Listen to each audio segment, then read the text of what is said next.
Positive vibes to anyone watching this podcast. This is Aarti from the Achievers Next Door podcast. Today we have a very special guest, Mr. Nikunj Dave. He hails from a small town in Gujarat. This story is about how he carved his niche in this land of Chamak Damak. He, from center stage, from stage acting to running Garba classes, to acting in Savdhan India and now in the mainstream Gujarati cinema. If I have to sum up his story in one quote, it would be from Sri Ratan Tata. I don't take right decisions. I take decisions and then make them right. So let's welcome our guest for today, Mr. Nikunj Dave. Thank you.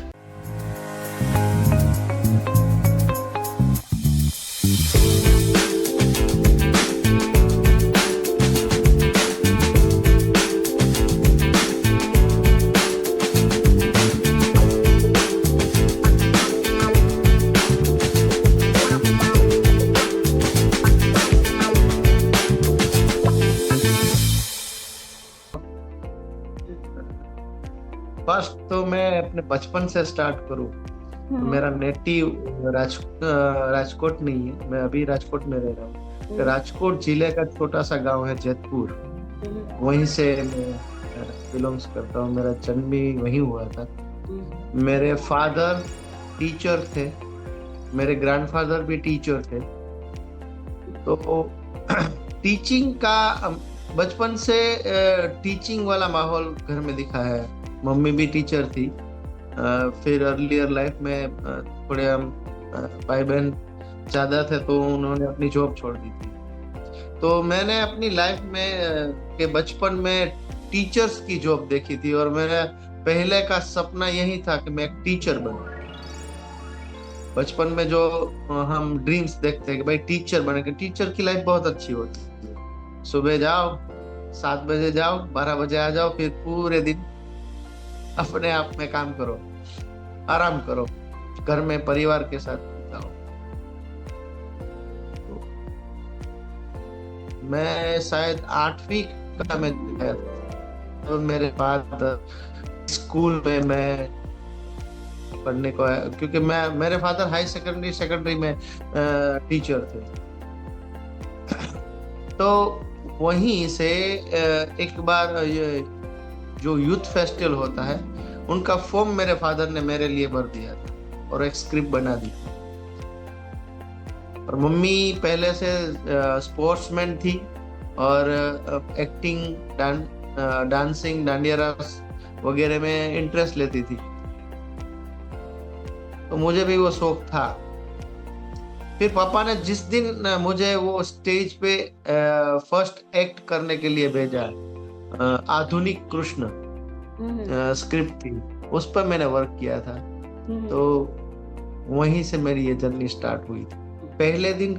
पहली बार का experience बताऊं तो मैं पहली बार तो जैसे ही stage पे गया और जैसे मैंने पापा ने जो लिख के दिया था उस हिसाब से बोलने की मैंने प्रयास किया था। पहली बार बहुत सारी डिफिकल्टी आई, समझो ना कि डर गया था, लेकिन मैंने वो स्टेज नहीं छोड़ा। मुझे सामने देखी हुई ऑडियंस के साथ इंटरेक्ट करना अंदर से अच्छा लग रहा।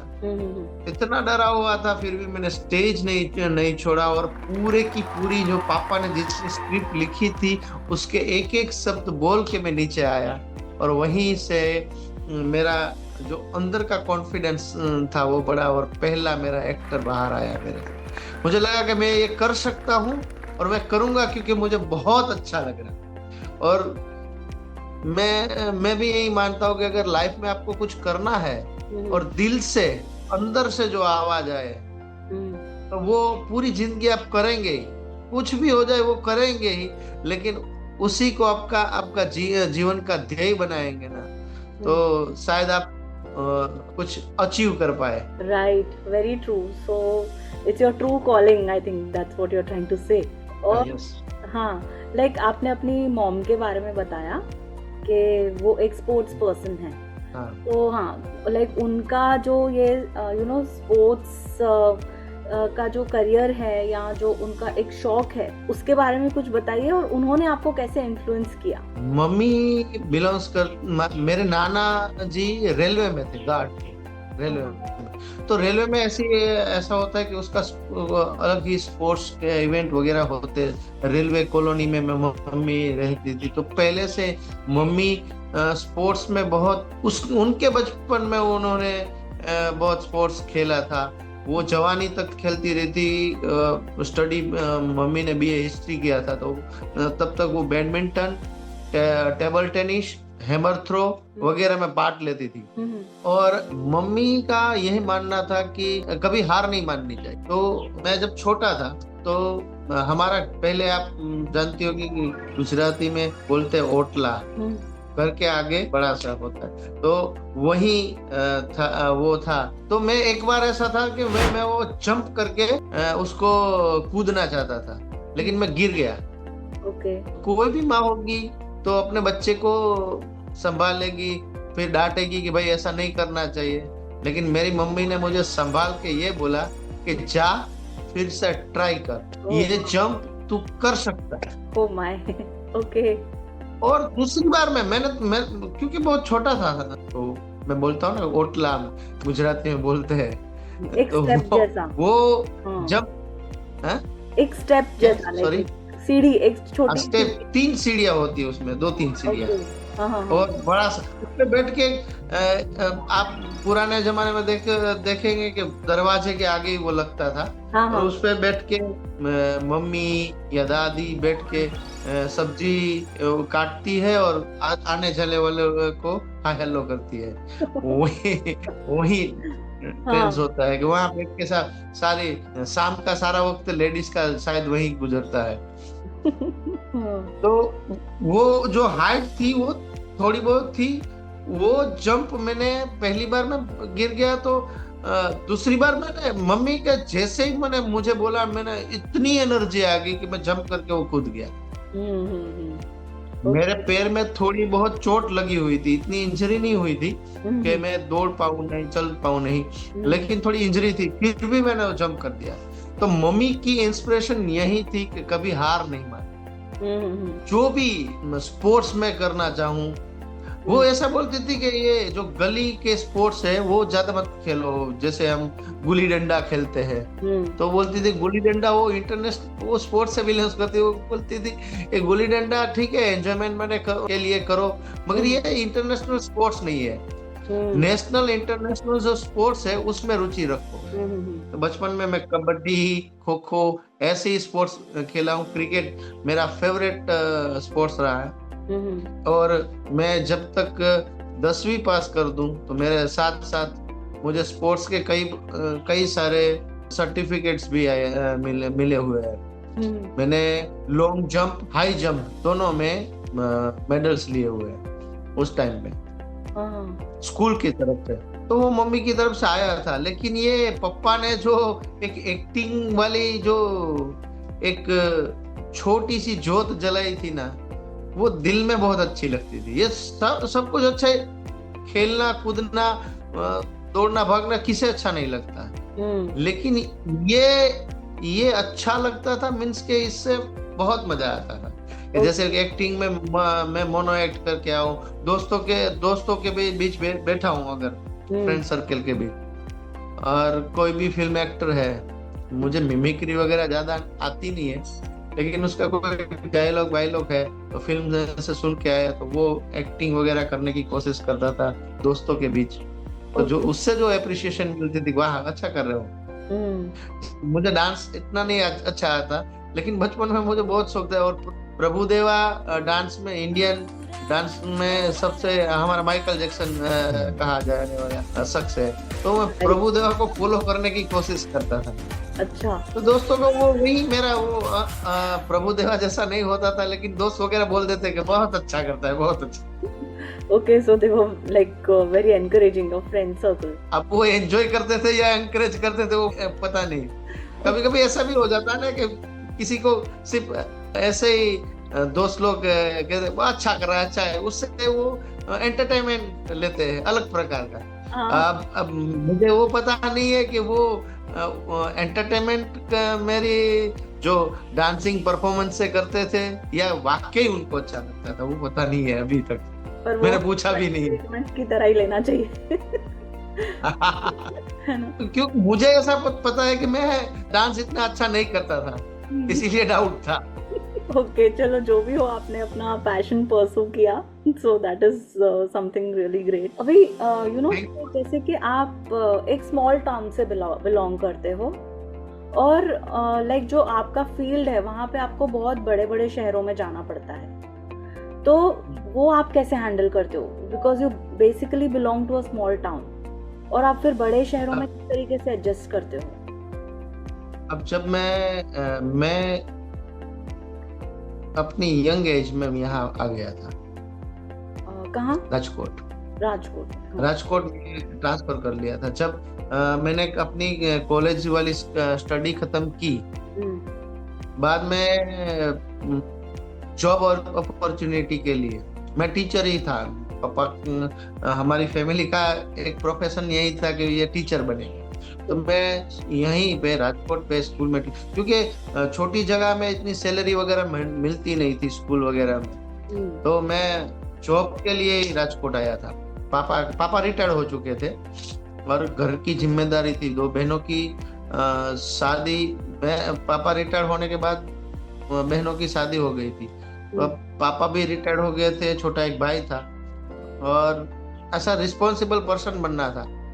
तो अपॉर्चुनिटी ऐसा नहीं है कि वहाँ मिलती नहीं थी, मिलती थी, बहुत कम मिलती थी। मैं अपना पैशन था इसलिए दौड़ भाग के मैं डांडिया रस क्लास चलाता था 3-4 सिटी में, धोराजी, जैतपुर, गोंडल, वीरपुर करके अलग अलग शहरों में डांस क्लासेस। तो उसी क्लासेस के हिसाब से उस टाइम ये सीडी फिल्म्स का क्रेज बहुत था, जो सीडी फिल्म बनते हैं ना उसका, तो वही लोग मिलते थे। तो ऐसे 3-4 लोग मिल गए थे जिससे मेरा पैशन, मेरे एक्टिंग का कीड़ा खत्म हो जाता था कि भाई वो लोग शूटिंग वगैरह करते थे।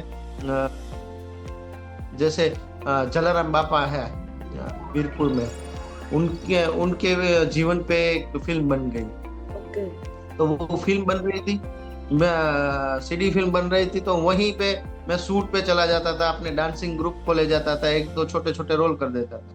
लेकिन वो मेरा प्रोफेशन नहीं बन पाता, उससे मेरी इतनी कमाई नहीं होती थी जिससे मेरा घर चल सके, मेरी लाइफ आगे बढ़ सके। और मुझे ऐसे लोग उस टाइम मिले भी नहीं थे जिससे मैं अपना प्रोफेशन बना सकूं, क्योंकि इतना छोटा स्मॉल टाउन था कि वहाँ इतने सोर्सेस वगैरह नहीं मिलते थे। जो लोग उस तरफ आते थे वही लोग बनाते थे। राजकोट आने के बाद छोटे शहर से जब मैं राजकोट वहां से मैनेज करना, आज की लाइफ में कितना है वो मैं नहीं जानता, लेकिन मैं जब स्ट्रगल कर रहा था तब तो बिल्कुल नहीं हो पाता था। इसीलिए पापा ने घर की जिम्मेदारी के तौर पे मुझे राजकोट भेज दिया जॉब करने के लिए, और मैं जॉब करने राजकोट आ गया। यहाँ आने के बाद भी मैं वही सोर्सेस, जो लोग थे हमारे ड्रामा के ये सीडी फिल्म्स वाले, उनसे मिलता रहता था, लेकिन तब मैं काम नहीं कर पाता था क्योंकि जॉब, हॉस्टल वगैरह में अरेंजमेंट नहीं हो पाता था। तो मिलने जाता था, मैंने कॉन्टेक्ट्स वगैरह नहीं छोड़े। ओके। फिर पापा मम्मी और सब लोग यहाँ जब आ गए तो उसके बाद थोड़े बहुत छूट मिली थी, लेकिन पापा फिर भी छूट ज्यादा नहीं देते थे, बोलते थे पहले अपने करियर पर ध्यान दो। फिर भी कंपटीशन वगैरह में पार्ट लेता रहता था। ओके। फिर सो लाइक जैसे आपने बताया कि कॉन्टैक्ट्स आपने रखे अपने, तो मतलब आपके फील्ड में नेटवर्किंग करना, राइट लोगों से मिलना, ये कितना इम्पोर्टेंट है? बहुत। मैं तो ये मानता हूँ कि किसी भी फील्ड में नेटवर्क के बिना तो कुछ हो ही नहीं पाता, क्योंकि कोई जान पहचान हो ना, मैं ऐसा समझता हूँ कि जान पहचान वाले वन टाइम कार्ड है जो आप एक बार ही स्वैप कर पाते हो। जैसे आप आपकी जान पहचान हो, आप मेरे दोस्त हो, तो मैं आपकी जान पहचान से एक बार जा सकता हूँ। लेकिन अगर मेरे पास 25 आदमी का कांटेक्ट हो तो मुझे 25 बार काम मिलेगा। तो कॉन्टेक्ट्स बहुत काम करते हैं, लेकिन कॉन्टेक्ट के साथ टैलेंट तो जरूरी है ही। हाँ, लाइक वो लोग आपको कॉन्फिडेंटली रेफर कर पाए, ये बहुत जरूरी है। हाँ, yes. अपना काम तो आता है, पर नेटवर्क करना भी बहुत ही इम्पोर्टेंट है। That's what I think. Yes. So ऐसे मैंने जैसे कहा कि कॉन्टेक्ट्स वगैरह आपको वन टाइम स्वैप कर पाओगे, फिर वो एक्सपायर हो जाता है। क्योंकि अगर एक मौका आपको कोई देगा, अगर वो वहीं पे आप फेल गए तो फिर दूसरी बार काम मिलना बहुत मुश्किल है। राइट। तो कॉन्टेक्ट्स मैंने इसीलिए बनाए रखे कि भाई एक बार मुझे कहीं पे काम मिल जाए तो दूसरी बार तो मुझे मिलेगा ही मिलेगा, ये कॉन्फिडेंस था बस। यस। सो ऐसे कोई लोग हैं आपकी लाइफ में जिन्होंने एक बहुत ही इम्पोर्टेंट रोल प्ले किया हो, मतलब आपको लगता है कि शायद अगर वो लोग नहीं मिलते तो आज आप जहाँ हो वहाँ नहीं होते? मैंने अर्लियर लाइफ में योगेश भाई मैंने बोला था, एक नाट्य गुरु थे। कि वो जब मिले थे, वो तो जैतपुरी, उनका सन मेरे पापा के स्कूल में पढ़ता था, तो उसी हिसाब से उनसे मिलना हुआ था। तो वो मिले तो मेरी एक्टिंग को नया मोड़ मिला कि मैं तो अपनी तरफ से कर रहा था, लेकिन वो एक एक्सपीरियंस पर्सन थे। उनकी बातों में, उनके अनुभव से मुझे इतना ये मिला कि मेरी पॉलिशिंग हुई एक्टिंग की। जो लोग पढ़ने जाते हैं ना अभिनय को, उसकी स्टार्टिंग मुझे वहीं से मिली। तो शायद वो योगेश भाई मैं बोलता हूँ, मेरे द्रोणाचार्य है वो। तो अगर वो नहीं मिलते तो शायद मैं थोड़ा आगे, तो मैं अपनी दिशा में आगे बढ़ने से थोड़ी मेरी कठिनाई बढ़ जाती, क्योंकि मैं अपने आप को रिप्रेजेंट करने ही फेल हो जाता। तो वे पहले इंसान थे। ऐसे तो कई लोग हैं, जैसे उसके बाद मैं राजकोट जब आया तो एक्टिंग का कीड़ा तो था ही, जैसे आपको बताया, कहाँ निकलने जाऊं, क्योंकि जॉब भी करनी थी। तो मेरी टीचिंग के बाद मेरी दूसरी जॉब थी पब्लिकेशन में। वहां पैसा बहुत मिलता था, क्योंकि टीचर में 8-10 हजार मिलते थे, वहां 15-20 हजार की सैलरी थी। तो मार्केटिंग पर्सन बन गया। तो जिस स्कूल में भी जाता था ना, वहां बोलता था कि आपको एनुअल फंक्शन हो, कुछ भी हो ना, तो मुझे बताना, मैं आपके बच्चों को सिखाऊंगा ऐसे ही फ्री ऑफ।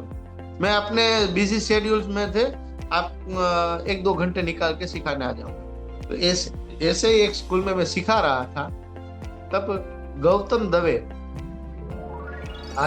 आज भी वो मेरे दोस्त है, वो मुझे देख के और उन्होंने बोला कि यहाँ पर उत्सव एक्टिंग एकेडमी करके एक नीलोक भाई परमार है, जो निशुल्क पैसे नहीं लेते, ऐसे एकेडमी स्टार्ट की है। तो वहां आप आओ, वहां आप आओगे तो हमारे साथ आपकी खूब हेल्प मिलेगी, क्योंकि आप अच्छे एक्टर हो और आप सिखा भी अच्छे पाते हो।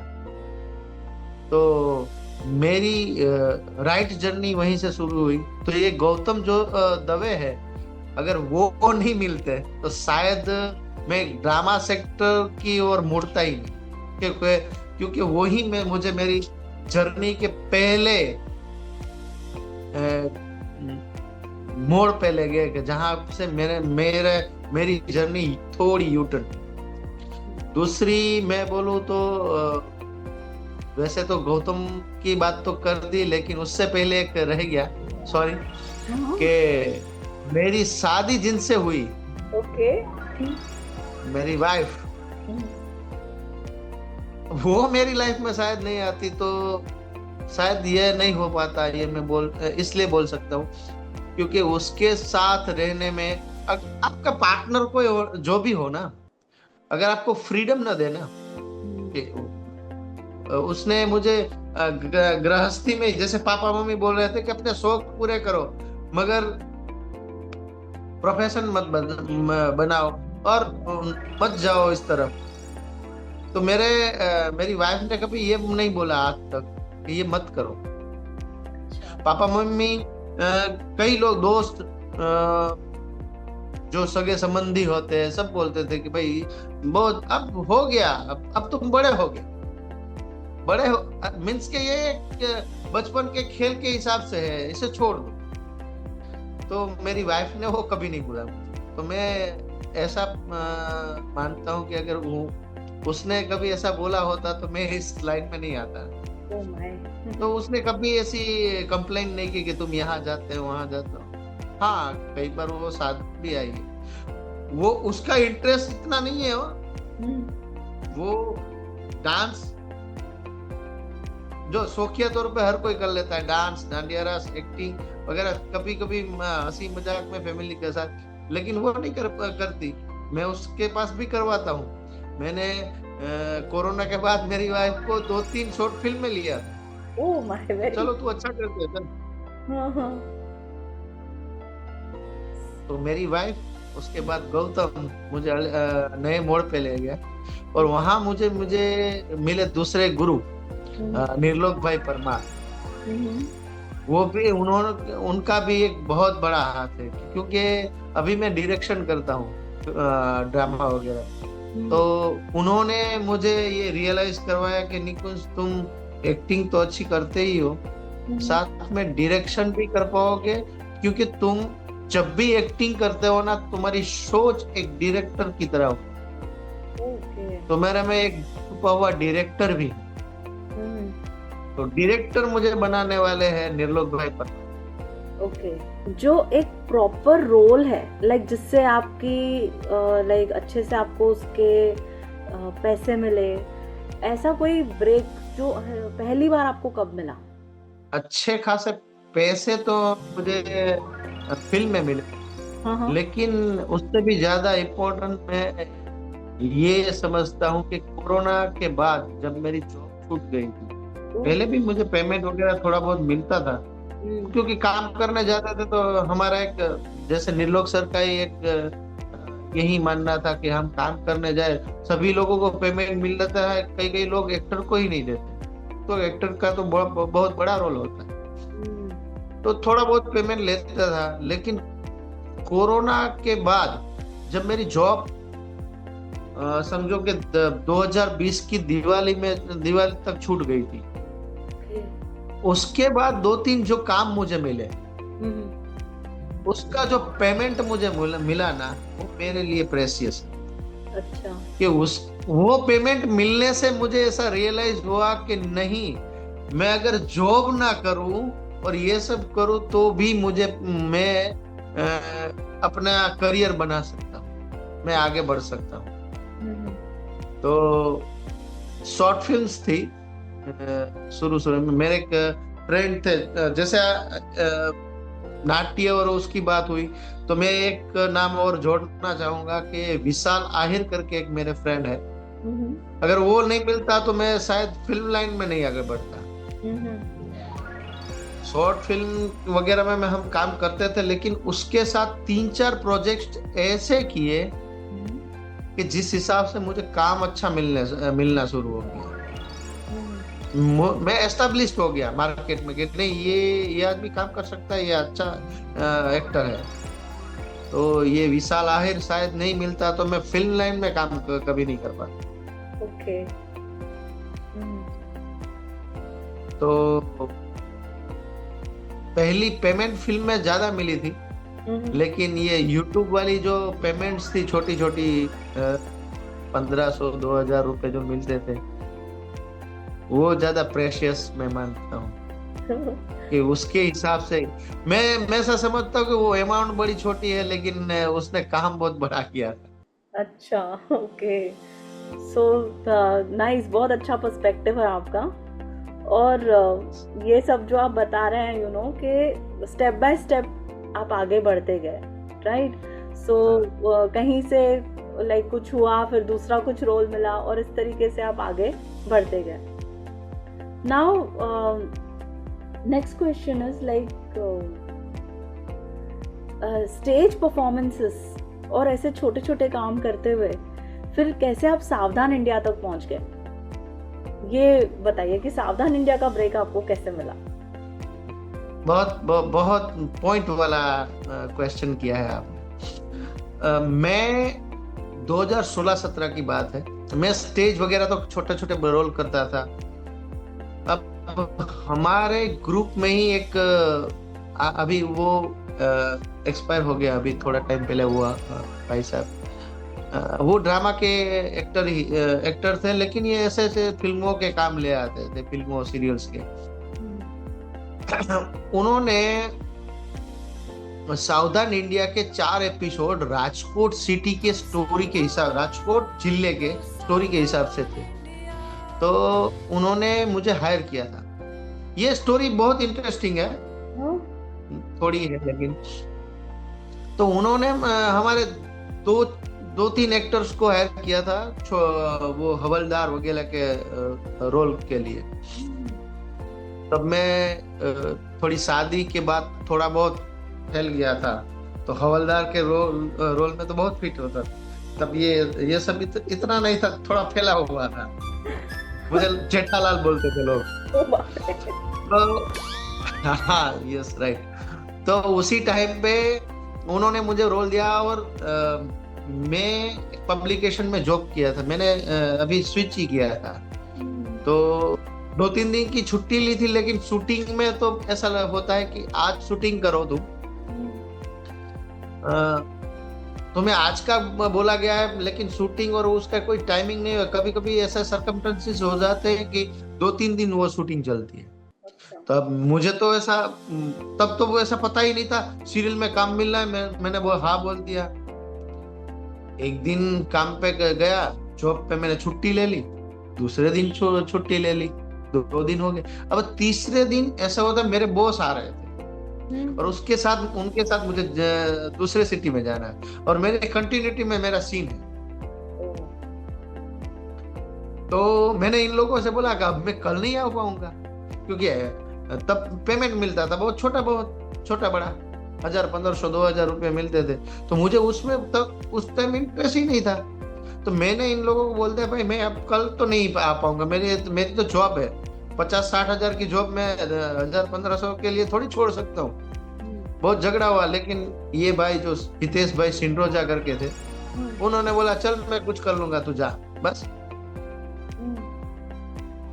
फिर ऐसा हुआ कि उसका पेमेंट भी मैंने दो दिन किए थे,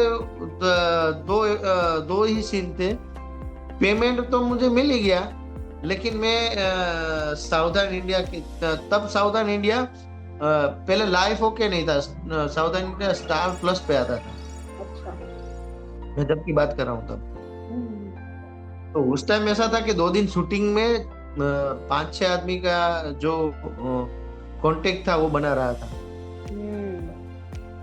अब 2016-17 का कांटेक्ट मुझे 2021 में काम आया। अब वो तो काम पूरा हुआ नहीं, क्योंकि टेलीविजन पे वो आया नहीं। मेरा जो पोर्शन था उन लोगों ने फिर बताया ही नहीं। लेकिन वो मुझे, हाँ, मेरा जो पोर्शन था जितना शूट हुआ था ना, तो वो मेरे जगह रिप्लेस किसी दूसरे मेरे एक्टर मैंने दिखाया था, उसको रिप्लेस कर दिया था। तो मेरा वाला शूट उन लोगों ने कट कर दिया था। तो वही 2021 में जो 2016-17 का वो कॉन्टेक्ट मुझे 2021 में मिला। अब मीन्स के वो मेरे ड्रेसिंग में था, जो मेरा गेटअप वगैरह करवाते थे ना, जिसमें ये वर्दी वगैरह देते थे। वो बोले मैंने आपको कहीं देखा है, लेकिन कहाँ देखा पता नहीं है, मैंने आपको कहीं देखा होगा क्या? मैंने बोला तब तो मैं एक्टिंग करने लगा था यूट्यूब वगैरह में, मेरी एक एड फिल्म भी आ चुकी थी। तो देखा होगा। मैंने बोला कि भाई ये हमारा फील्ड है, कहीं ना कहीं तो मिले ही होंगे।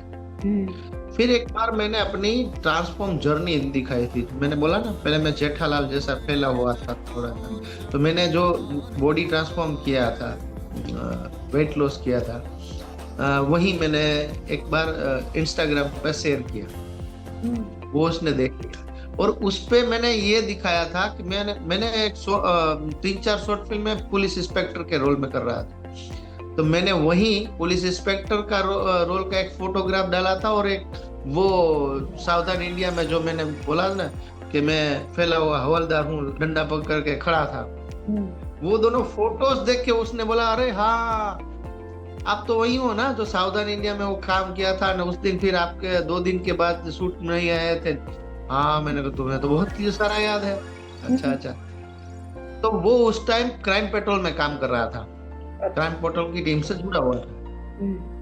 तो वही बात उसके कोई कास्टिंग डायरेक्टर वगैरह से बात हुई होगी, तो वो फोटोग्राफ उन्होंने देखे तो कि बंदा अभी तो इंस्पेक्टर के रोल में बहुत जच रहा है, अच्छा लग रहा है, कॉल लगाओ, हम के गुजराती जा रहे हैं तो लगाओ, एक छोटा सा रोल है, 2-3 सीने आएगा क्या।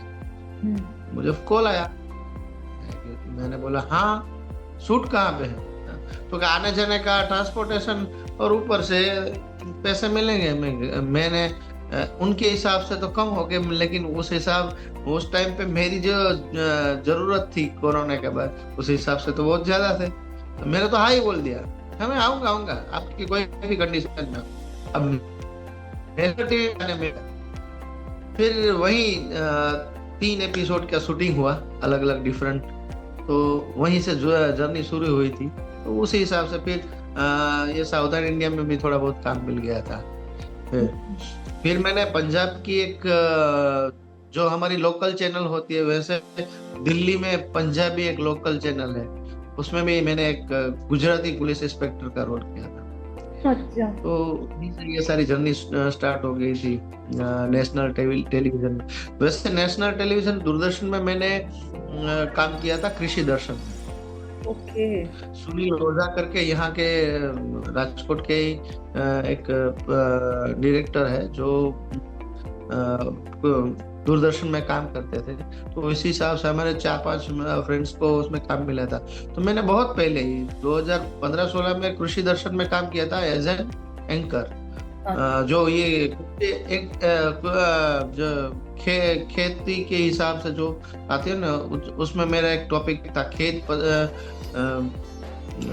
जो हमारे मौसम में बरसात के मौसम में जो खेत पैदाश आते हैं ना, खेत में जो उसके हिसाब से एक था मेरा। तो मैं एंकर में काम किया था दूरदर्शन में बहुत पहले 2015-16 में। ओके। 17-18 तब काम मैं नेशनल टेलीविजन में काम तो किया था, लेकिन ये अलग था। एज एन एक्टर बहुत बड़ा काम मिला और फिर 10 एपिसोड कैसे हो गए पता ही नहीं चला। तो उसी हिसाब से फिल्मों में भी काम मिलने लगा। 1-2 फिल्म में पुलिस इंस्पेक्टर का रोल मिला। फिर अब समझ लिया कि एक सस्पेंस थ्रिलर मूवी थी, उसमें मेरा ऐसा हो गया, पुलिस इंस्पेक्टर का रोल कर रहा था, अब चौकीदार का रोल मिला। रोल बहुत अच्छा था, सस्पेंस रोल था। अच्छा। तो दूसरे फिल्म भी चौकीदार मिल गया।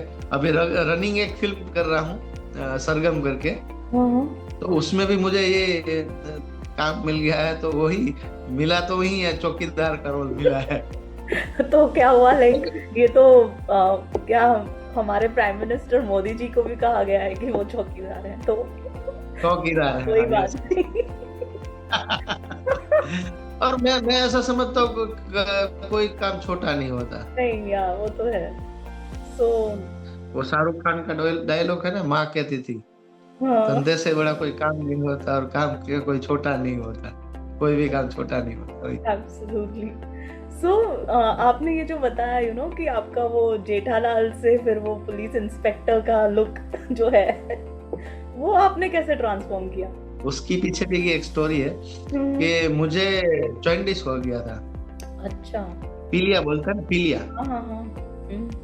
तो मुझे उस टाइम तो पता ही नहीं चला था, मैं जॉब कर रहा था, तो पता नहीं था। इतना मोटा, खाने पीने की बहुत लत लग गई थी। बाहर का तो बहुत खाता था।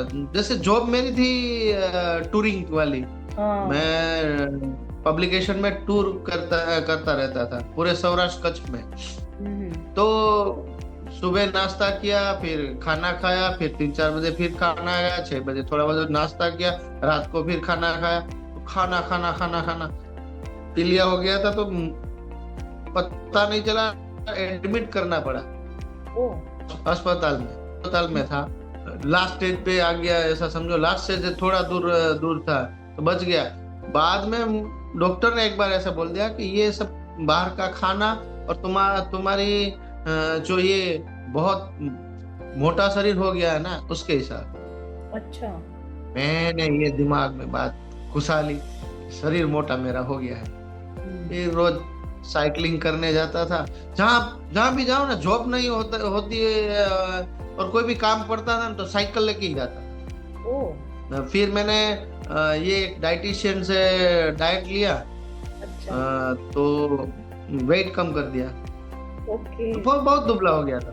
हाँ, मेरा 90 केजी से सीधा मैं 62-63 तक आ गया था, बहुत दुबला हो गया।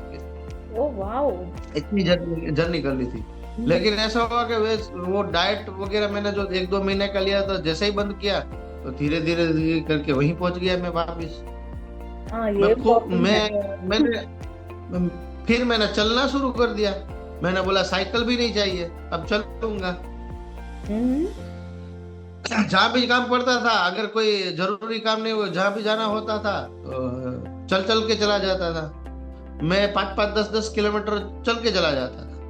ओह माय, रुकता नहीं। तो इतना भी करता था, फिर भी बॉडी में ट्रांसफॉर्म नहीं हो रहा। फिर एक बार एक दोस्त ने बोला कि तू जिम क्यों नहीं ट्राई करते। तो मेरे ट्रांसफॉर्म की जर्नी में सबसे बड़ा काम किया है जिम में। मैं जिम जाना शुरू किया और मैंने 3-4 महीने के बाद वो टाइम मैंने जिम के लिए ही फिक्स कर दिया कि भाई ये टाइम में कोई भी काम हो ना, मैं जिम जाऊंगा। जैसे हम जैसे कोई शराब की आदत ले लेता है, कोई बीड़ी सिगारेट की आदत ले लेता है, वैसे मैंने आदत पाल ली जिम जाने की। और वहीं जिम से फिर जिम में जाते हैं तो वहीं वो लोग करते ही रहते हैं, आपका बॉडी ट्रांसफॉर्म कैसे होगा, तो वहीं आइडियाज आए। फिर जिम ट्रेनिंग ली और फिर बॉडी जो ट्रांसफॉर्म हुआ वो परमानेंट है। अब तो मैं वीक में 3-4 दिन ही जिम जाता हूँ। बीच में तो कई जिम में मैंने ट्रेनर के हिसाब से भी जॉब कर ली। ओह माय, अच्छा। हाँ, मगर ये जो ट्रांसफॉर्म मेरा जो हुआ ना, वो ऐसा हुआ कि मेरी बॉडी में वेट लॉस हुआ, इतना ही नहीं, मेरी बॉडी शेप में आ गई। यस, बहुत अच्छे से टोन हो। अब मेरी दोनों फोटो, कोई भी 3-4 फोटो लगाओ ना, वो ट्रांसफॉर्म पहले की बॉडी, बीच में जो दुबला हो गया वो बॉडी, और अब की बॉडी, तो आपको बहुत वास्ट डिफरेंस दिखेगा कि मैंने जिम करना जब से शुरू कर दिया, जब से मैंने वेट लिफ्टिंग चालू कर दी, तो मेरी बॉडी ट्रांसफॉर्म हो गई। Okay, that's nice. So you know कि आप एक और चीज जो पहले बता रहे थे कि when you appeared on the TV, like when you appeared on national TV, तो तब आपको खुद को देख के आपका क्या रिएक्शन था, आपके फैमिली का, आपकी वाइफ का, ये सब का क्या रिएक्शन था? नेशनल टीवी पे जब भी मेरा टेलीविजन में आते ही घर पे एक एपिसोड 3-3, 4-4 बार देखते थे। अच्छा। देखो मैं आ गया। हाँ। मम्मी पापा, मेरे फैमिली घर के तो ठीक है, मैं एक्टिंग करता था तो उन लोगों को पता ही था मैं शूटिंग में, तो वो एक्सप्रेशन तो आए थे, मैं भी बहुत खुश हो गया था। लेकिन उससे ज्यादा खुशी तो हमारे सगे संबंधियों की होती थी। रोज फोन में कॉन्ग्रेचुलेशन, ये दिखाओ तुम्हारा, ये बहुत अच्छा है, ये अच्छा है, इतने फोन कॉल्स आने लगे। और उससे भी ज्यादा इफेक्ट तब पड़ा जब मेरी थिएटर मूवी जब रिलीज हुई। हाँ। ये आपका क्वेश्चन में अगर आने वाला हो तो मैं पहले ही बोल देता हूँ कि थिएटर की जब मूवी रिलीज हुई ना, तो घर वाले को मैंने ये टर्न बाय टर्न दिखाने ले गया था मेरी फिल्म। मम्मी को ले गया और टिकट एक बार प्रीमियर शो में तो मुझे ले ही जाते थे। मेरा रोल भी इतना अच्छा बड़ा था। मेरी दूसरी फिल्म, पहली फिल्म तो अहमदाबाद ही लगी थी, और तो कुछ टाइम राजकोट में लगी, तब मेरा बच्चा बीमार था, तब जा नहीं पाए। तो फैमिली में पहली फिल्म तो अभी मेरी फैमिली ने देखी नहीं, लेकिन मेरी जो दूसरी फिल्म थी 2G अपार्टमेंट, मैंने सस्पेंस रोल था, वो थिएटर में मैंने सबको बारी बारी लेके गया था। पहली बार प्रीमियर शो में मेरे प्रोड्यूसर ने मुझे दिखाया था, फिर अपने टिकट के खर्चे पे सबको ले जाता था, ओह चल माय मम्मी तू ले चल ये। क्योंकि रोल भी इतना अच्छा था, फिल्म भी इतनी अच्छी थी, एप्रिशिएट और सबका एप्रिशिएशन आना में शुरू हो गया था। और वो प्रोड्यूसर ने वो फिल्म फिर इंटरनेशनल फ्लाइट में लगा दी। अब मेरी वाइफ की एक फ्रेंड है, वो कैलिफोर्निया रहती है, तो वहां से इंडिया जब आ रही थी तो फ्लाइट में वो मूवी उसने देखी होगी, तो उसने फ्लाइट में वो मूवी चलती उसके क्लिप्स ले लिया और भेजा कि तुम्हारे हस्बैंड की तो यहाँ भी फिल्म चल रही है, इंटरनेशनल स्टार हो गया तुम्हारा। अरे मैंने बोला तो ऐसे रिएक्शन सारे आने लगे थे। और एक स्टेज में आप पहुंच जाते हो ना, ये स्टार मीडिया, फिल्म्स, टीवी इतना थोड़ा चार्म देता है ना कि कई जगह आपको नोटिस करने लगते हैं लोग। ये बहुत बड़ा फैक्ट है। ये ब्रॉडकास्ट आप ये देखेंगे लोग, जो देखेंगे वो भी समझ जाएंगे कि जो निकुंज बोल रहा है गलत नहीं बोल रहा है। कि जितना नोटिस पहले नहीं होता था वो बाद में नोटिस होने लगा। एक अचीवमेंट ले लिया ना मैंने। वो तो है। नेक्स्ट क्वेश्चन इज कि लाइक जैसे जैसे आपका करियर ग्रोथ हुआ, ऐसे तब लाइक यू नो कि कुछ भी क्या आपके कोई नखरे अभी बढ़ गए हैं आपके वहां जब आप जाते हो शूट करने या ऐसा कुछ? तो भी मेरी फ्रेंड अभी नहीं बढ़े। अभी नहीं बढ़े? क्यों?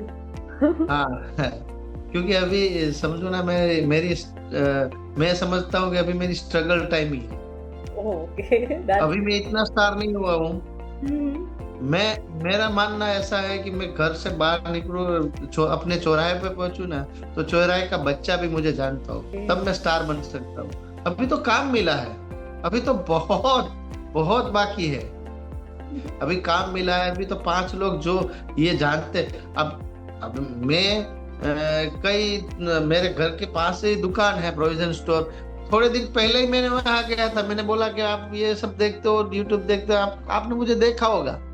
अच्छा, लेकिन आपको पता नहीं है मैं क्या प्रोफेशन करता हूँ, उसको पता नहीं होता। मैं कहीं थोड़े दिन में जाता रहता था, लेकिन वो तो पूछते नहीं है ना हमारे प्रोविजन स्टोर वाले कि आप क्या क्या करते हैं, आपको पता वाले थे। तो मैंने बोला आपको पता नहीं है मेरा प्रोफेशन क्या है, वैसे मैं एक्टर हूँ। और आपने मुझे तो सरप्राइज हो गया। हाँ, मुझे ऐसा लगता तो था कि कहीं ना कहीं आपको तो ये इंस्टाग्राम और ये जो रील्स वगैरह शुरू हो गए, उसके हिसाब से कई छोटे छोटे लोग भी वायरल हो जाते हैं, तो लोग उनको पहचानते हैं। हम जो एस्टेब्लिश्ड एक्टर है, जो अपने बहुत सारा मेहनत करके काम करते हैं, उनको इतना नहीं पहचानते। क्योंकि 10 सीरियल्स आती है, 10 सीरियल्स में हमारा रोल इतना बड़ा होता नहीं, 8-10 एपिसोड में होते हैं। जैसे क्राइम पेट्रोल में वगैरह में भी काम होता है, तो 2-3 डायलॉग आए, मैं आया 1-2 डायलॉग बोल के चला गया। मेजर रोल तो हमने बहुत कम ही किए होंगे। अच्छा। फिल्मों में मैंने जैसे मैंने बोला कि मेरा 2G अपार्टमेंट था, उसमें अच्छा रोल था, तो मैं घर वालों को बताने ले गया चलो मेरा रोल अच्छा है, बहुत बड़ा था। कि अभी नखरे नहीं है, क्योंकि अभी इतने मुकाम पे नहीं पहुंचा। और मैं ऊपर वाले से यही प्रार्थना करूंगा कि जब तक जीऊं ये नखरे तो नहीं करूं। अच्छी बात है। Okay, so another thing is कि जैसे आपका कोई ड्रीम है जिसके साथ आपको वर्क करना है, लाइक ऐसा कोई आपका ड्रीम है? अमिताभ बच्चन जी के साथ। Okay, why him? आइडियल है। हाँ? मेरे आइडियल है। अच्छा। मैं उनकी जर्नी को बहुत अप्रिशिएट करता हूँ, क्योंकि एक बार शो उन्होंने 2-4 फिल्मों के बाद वो घर वापस जा रहे थे। उन्होंने भी कई बार बोला है कि जंजीर मूवी अगर नहीं मिलती तो मैं शायद कुछ दूसरा काम कर रहा होता। अच्छा। क्योंकि वो जा ही रहे थे। Okay.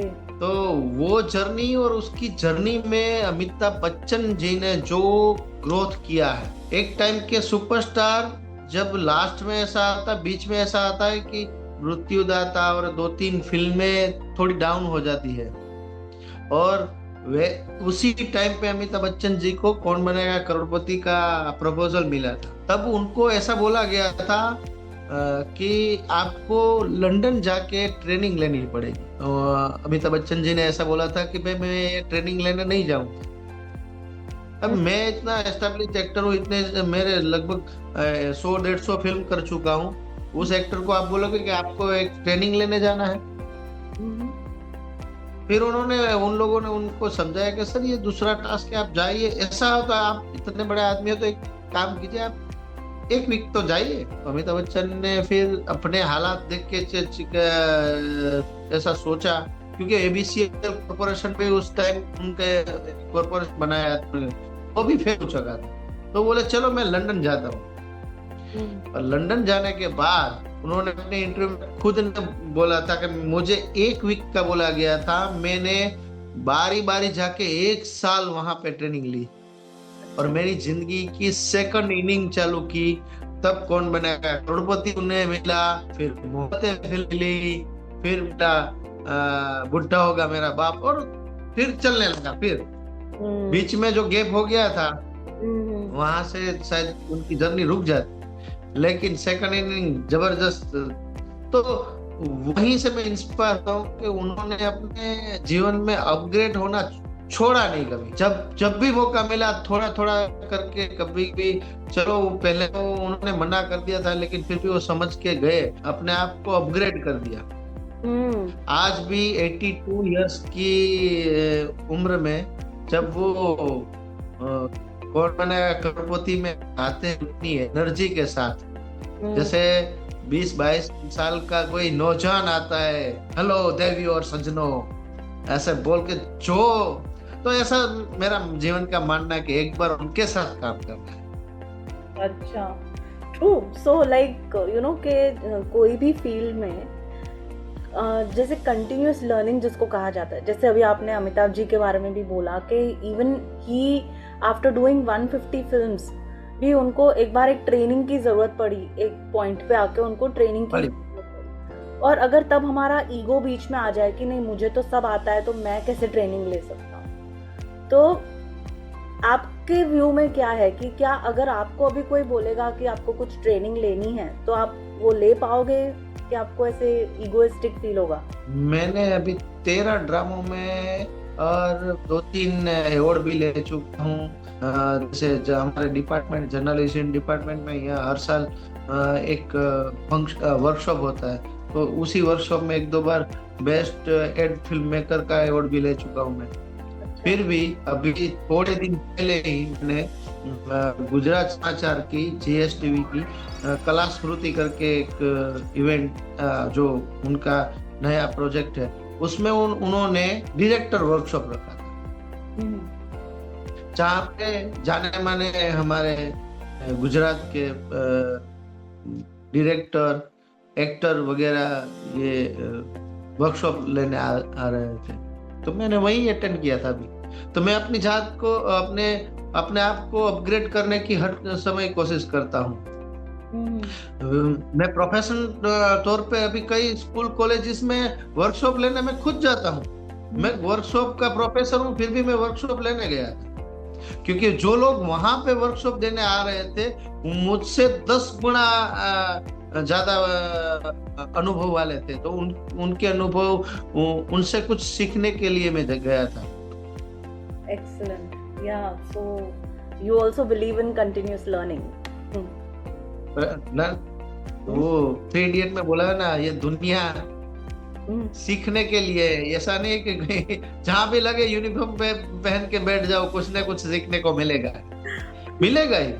Yeah, very true. Even मैं अपने बच्चे से भी कुछ ना कुछ सीखता रहता हूँ। मेरा एक 1.5 साल का अभी बच्चा, 1.25 साल का बच्चा है, उसकी एक्टिविटी से मैं सीखता हूँ कि वो कैसे सीखता है।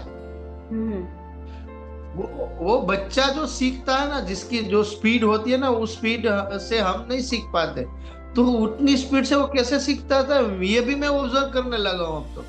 Oh my. कि वो कितना डेडिकेशन देता है एक चीज में। जो ये आपकी एक्टिंग की जर्नी है, उसमें आपको सबसे डिफिकल्ट चीज सीखना या करना आपको क्या लगता है? ऐसा डबिंग, वो ना डबिंग, नथिंग नहीं, डबिंग। अच्छा, डबिंग। जैसे मैंने एक करके आ गया ना, मैं एक्ट करके आ गया। शूटिंग, हाँ, फिल्मों में शूटिंग जो होती है ना, उसमें हाँ, डबिंग मुझे थोड़ी डिफिकल्ट लगती है, क्योंकि मैं कई बार ऐसा होता है कि हम जब कैमरे के सामने एक्टिंग करके आ जाते हैं, लेकिन वो इमोशंस उस टाइम ऐसा होता है कि एक डायरेक्टर, एक असिस्टेंट डायरेक्टर जो आपको प्रीच करता है 2-3 शॉट में जो लेता है, तो वो इमोशंस, आप जिस इमोशन से वो किया है वही इमोशन से आपको एक पैक होल में अपनी आवाज वापस रिकॉर्ड देनी है। तो कई बार ऐसा होता है कि वो कनेक्ट ही नहीं हो पाता, वो इमोशन आता ही नहीं, आता ही, फिर वही एक्टिंग करनी पड़ती है। लेकिन वहाँ लिमिटेशन, ज्यादातर एक्टिंग करने जाओ तो वो दूसरी आवाज आ जाती है। तो जब भी रिकॉर्डिंग का आता है तो थोड़े पसीने छूट, कई बार ऐसा हुआ है कि फटाफट रिकॉर्डिंग हो जाता है, फटाक से इमोशन आता है, लेकिन मुझे पसीने तो आते रहते हैं। और हर एक नया एक्ट कोई भी आए ना, मुझे डर तो आज भी लगता ही है। नया एक्ट आए, उसकी स्क्रिप्ट पढ़ रहा हूँ ना, तो मुझे ऐसा लगता है कि ये रोल में डिफरेंट तरीके से मुझे करना है, तो कैसे करूंगा और क्या करूंगा, मुझे डर लगता ही है, बहुत डर लगता है। तो आई थिंक जो डर है ना, वो हमारी वो एक न्यूनेस, लाइक नवीनता, वो हमारी बनाए रखता है मेरे ख्याल से, है ना? तो वही डर आपको आगे बढ़ाता है। अगर डर नहीं है ना, बिंदास हो जाओगे, तो शायद मैं मानता हूँ कि बिंदास लोग अच्छा काम, कोई भी काम अच्छा नहीं कर पाते। तो डेडिकेशन ना हो उस पे, पूरा तुम्हारा कंसंट्रेशन ना हो, तो तुम काम नहीं कर पाओगे। तुम ऐसा मान लो कि ये तो हो जाएगा मुझसे, कोई बात। कॉन्फिडेंट और कॉन्फिडेंट की जो लकीर होती है, उसमें से छोटा सा डिफरेंस होता है। कॉन्फिडेंस अच्छा होता है, लेकिन ओवर कॉन्फिडेंस मैं कभी नहीं करता। और ऐसा भी हुआ है, मैं आपको बोल रहा हूँ कि अभी थोड़े दिन पहले जो हमारे शूट की बात हो रही थी, तभी बता रहे थे कि कई लोग ऐसे होंगे आपके साथ, जो हमारा एक प्रोड्यूस एक्टर है, वो बोल रहा है कि ऐसा, आपको ये फिल्म के बारे में ऐसा बता दूं कि कोई लोग ऐसे होंगे कि यहाँ ड्रामा के एक्टर फील्ड से जुड़े हुए होंगे, तो कई ऐसे लोग होंगे जिसको आपने सिखाया है या आपसे जूनियर है, वो आपको कहेंगे कि आपको करना ऐसा है, मगर वो कहेंगे ऐसा ही करना, क्योंकि वो उनका विजन है। वो लोग अकेले आपके लिए नहीं, सबके लिए सोच रहे हैं, तो उनका थोड़ा बहुत सुनना। और मैं ये करता हूँ, मैं अपने जूनियर नहीं, मैंने सिखाए हुए एक्टर्स में कुछ क्लास वगैरह, जो वर्कशॉप वगैरह लेते, वही लोग कुछ बना रहे होते, उसमें मैं एक्ट करने जाता हूँ, तब मैं बोल देता हूँ कि आप ये मत सोचना कि मैं आपका सर हूँ, मैं आपके विजन से काम करूंगा। तो डायरेक्टर के विजन से जो काम करता है, क्योंकि वो तो आपकी अकेले की विजन नहीं देखता ना, वो तो सबकी विजन से पूरी स्टोरी देखता है। तो उसके हिसाब से काम करने की कोशिश करता हूँ मैं। ओके, तो ये है ना एक जो आपका फील्ड है, आई थिंक ये फील्ड एक ऐसा है जहाँ पे कोई ऐसा टाइम टेबल नहीं होता या ऐसा कोई प्रॉपर स्केड्यूल नहीं होता। तो ऐसे टाइम पे आप खुद को मोटिवेटेड कैसे रखते हो? जो सीनियर कुछ एक्टरों ने उसके साथ आपने काम किया हो, तो आप ऑटोमेटिकली मोटिवेट हो जाते हैं। मोटिवेशन से ज्यादा वहाँ पे ऐसा है कि आपको अपनी हेल्थ, मेरा ये जिम है ना, वो मुझे बहुत हेल्प करता है। अच्छा, हाँ, थोड़ा एक्सप्लेन कीजिए कि ये जो आप, वही मैं जिम में एक्सरसाइज वगैरह करता हूँ, तो मेरी हेल्थ और मेरी स्ट्रेंथ बढ़ती है। अब जैसे शूट वगैरह 7-8 दिन चलता है, उसमें प्रॉपर नींद भी नहीं होती, शायद हो तो नहीं हो, लेकिन ये जिम करने के बाद उसके हिसाब से मुझे प्रॉपर रोज 7 से 8 घंटे की नींद लेनी है, ये मैंने सोच लिया है। तो शूट के दौरान 3-4 दिन मैंने ये काम नहीं किया है, और मैंने 4-5 महीने काम किया, और 3-4-5 दिन के 1 वीक या 15 दिन वो मेरी नींद डिस्टर्ब हो गई तो मैं बीमार नहीं पड़ता, मेरी सिस्टम इतनी खराब नहीं होती।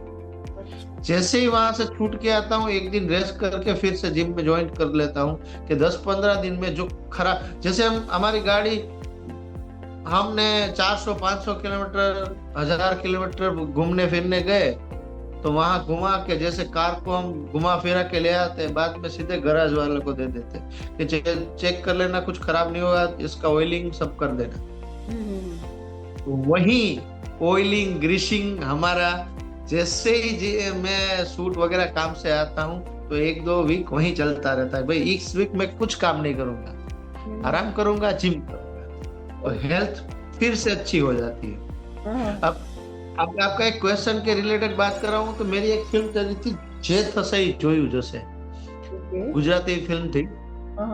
उसमें जिग्नेश मोदी के साथ मेरा एक सीन, जो हमारे फेमस एक्टर, गुजराती के फेमस एक्टर है, उनके साथ मेरा एक सीन था कि मैं एक हॉस्टल में आता हूँ बच्चों को डराने। तो वो सीन मुझे ऐसा असिस्टेंट डायरेक्टर ने बोला, जहाँ शूट था उसके सामने ही हमारी होटल थी। अब सीन ऐसा हुआ था कि उन्होंने मुझे बोल दिया कि तुम्हें 10 बजे आना है। मैंने बोला ठीक है, मैं 10 बजे आ जाऊंगा, खा पी के होटल से सीधा। अब जैसे मैं खा पी के होटल से सीधा लोकेशन पर गया, तो 10-15 मिनट बैठिए, बाद में आपका मेकअप शुरू हो जाएगा, बाद में करेंगे। 10-15 मिनट के बाद फिर असिस्टेंट डायरेक्टर आता है कि भाई ऐसा कुछ सर्कमस्टेंसेस हुए हैं कि आपको 1-1.5 घंटा वेट करना पड़ेगा, एक सीन और है ना, वो एड में डायरेक्टर बोल रहे कि इसी लोकेशन पे कर ले, इसी कॉस्ट्यूम, तो ये हीरो वगैरह का सीन है तो वो कर लेते हैं, तो आपको बाद में लेंगे, तो आप जाइए, मैं आपको फोन करूंगा। रात को 2 बजे मुझे कॉल आता है कि चलो आ जाइए।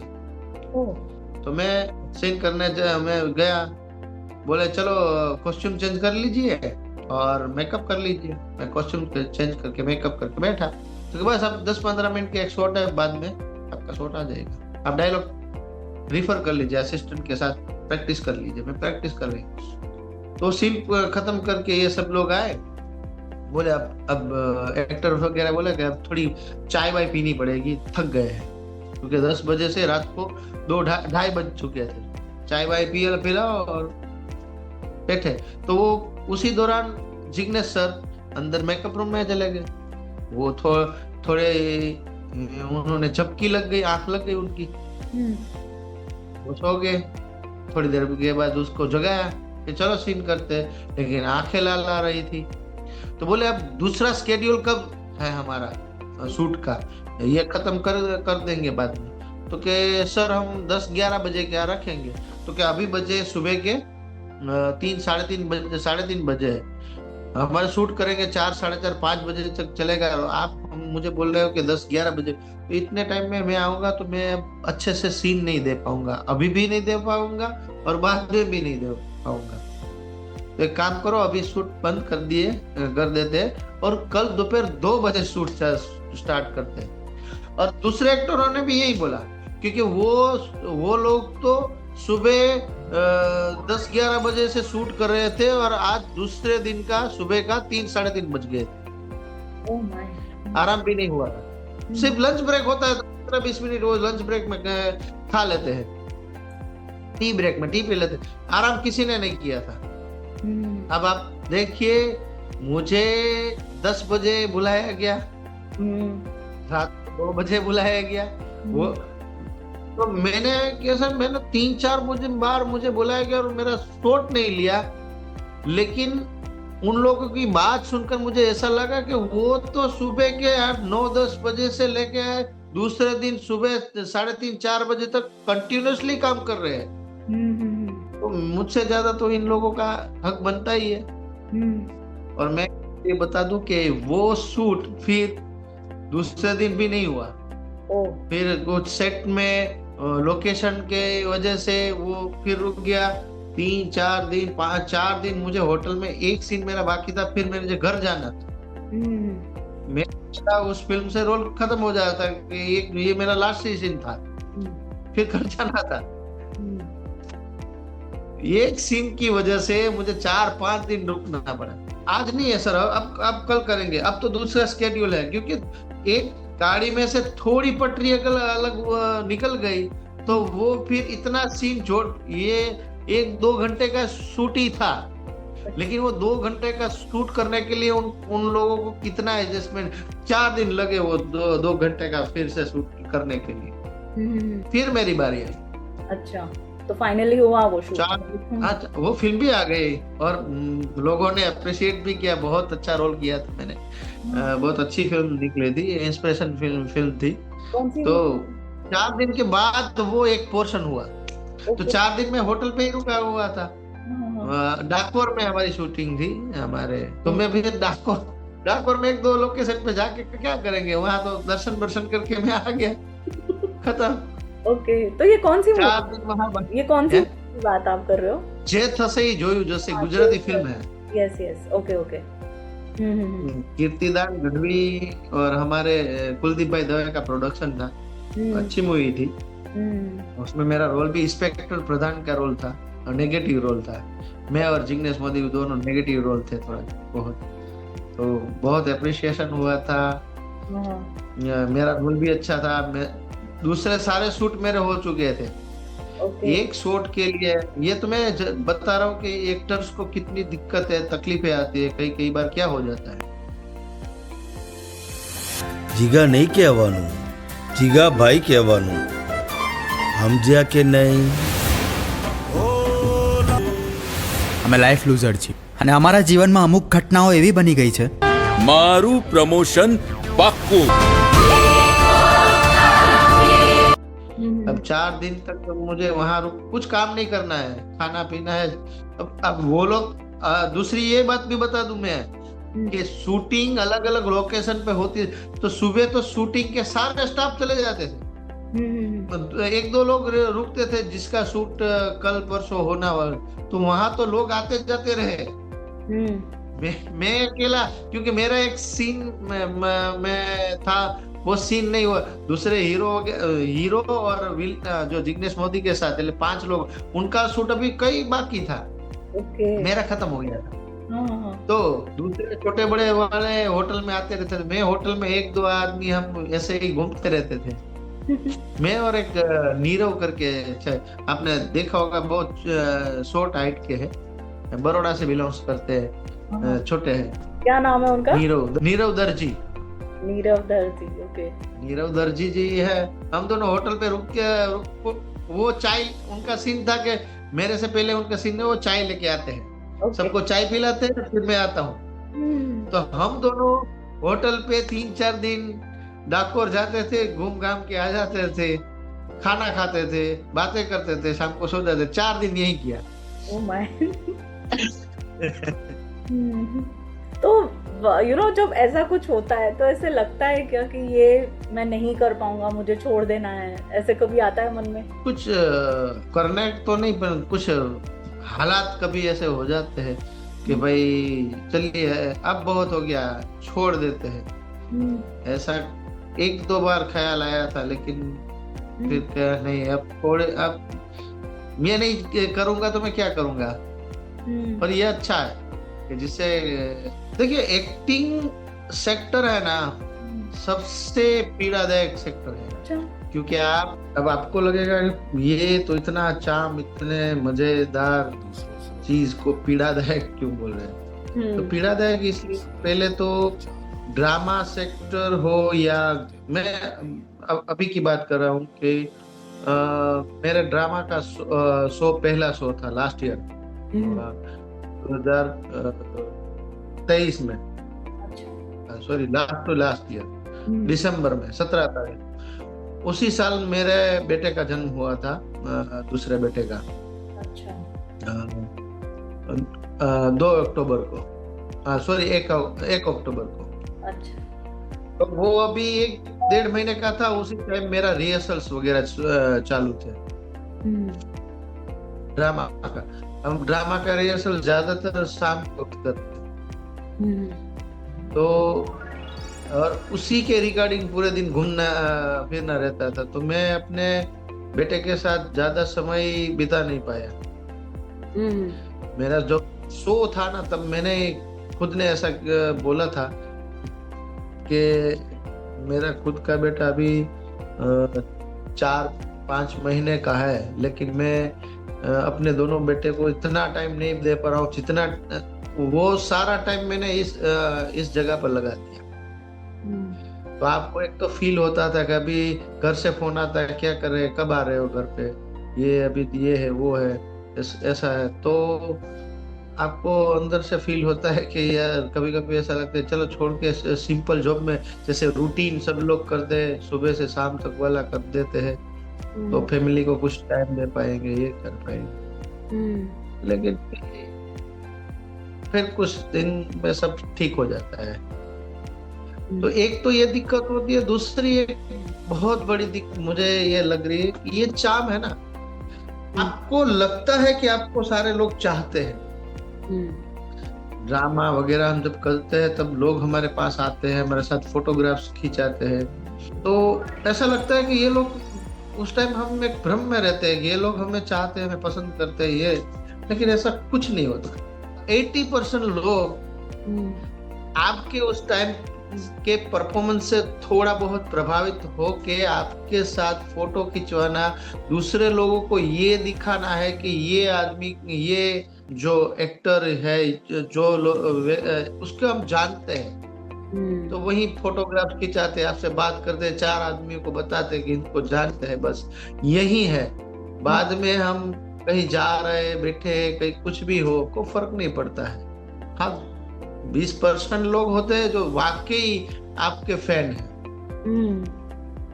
तो कभी कभी ऐसा लगता है कि कोई आदमी आपको पसंद कर, उसके बाद उसके पास जाते हो, बाद में मिलने, वो बोलता भी है कि आप मिलने आओगा, तो वहां से निकले हो उसके ऑफिस पे जाओ, लेकिन जो आपने सोचा है उसके कुछ अलग ही मिल जाता है, तो फिर आपको दुख पता है कि नहीं। कितनी जो हमारे एक्टिंग सेक्टर में बोला जाता है, वैसे ही कितने चेहरे लगा के लोग फिरते हैं। वहां पे कुछ और होता है और हकीकत में कुछ और होता है।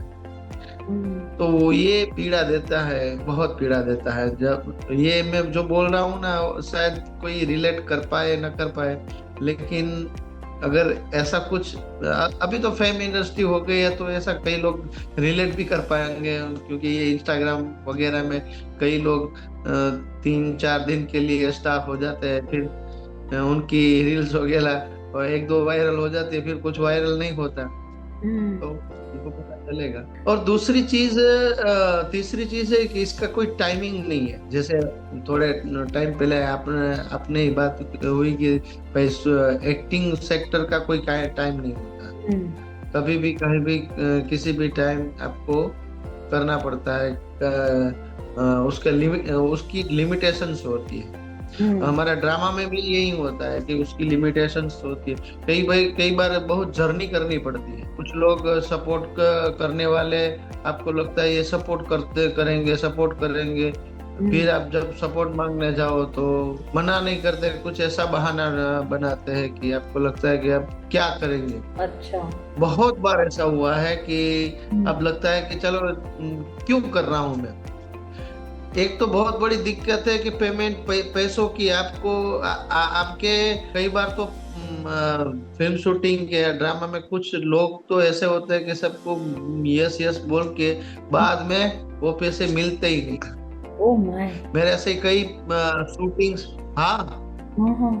कई बार शूटिंग्स वगैरह होते हैं, अगर आप चूक गए 1-2 दिन में, किसी पे भरोसा कर लिया, अगर पीछे नहीं पड़े और आपने उनको छोड़ दिया, तो कई बार ऐसा हुआ है कि मेरे कई पेमेंट्स मुझे मिले ही। तो और ये मेरा एक का एक्सपीरियंस नहीं है, आप कुछ भी एक कर ढूंढ लो, कोई भी पूरी इंडस्ट्री में ड्रामा वगैरह, ड्रामा में भी कभी कभी ऐसा होता है कि आपको किसी से एक्सपेक्टेशन होती है कि यहाँ बुकिंग हो जाए, ये हो जाएगा, वो हो जाएगा, और वो होता ही नहीं है, फिर फंस जाते हो आप। मैंने जैसे बोला कि बचपन में मेरी माँ ने मुझे सिखाया था कि कभी हारना नहीं, वो सीख अभी काम आती है। तो मैं पढ़ता गिरता हूँ, कभी के ऐसा दिमाग में आता है कि चलो छोड़ दे, फिर ऐसा कहता है नहीं छोड़ूंगा, क्योंकि जर्नी लोग यही है। तो ये तो बहुत सच्ची बात है कि लोग आपकी चकाचौंधी देखेंगे, आपके पैरों के छाले नहीं देखेंगे कभी।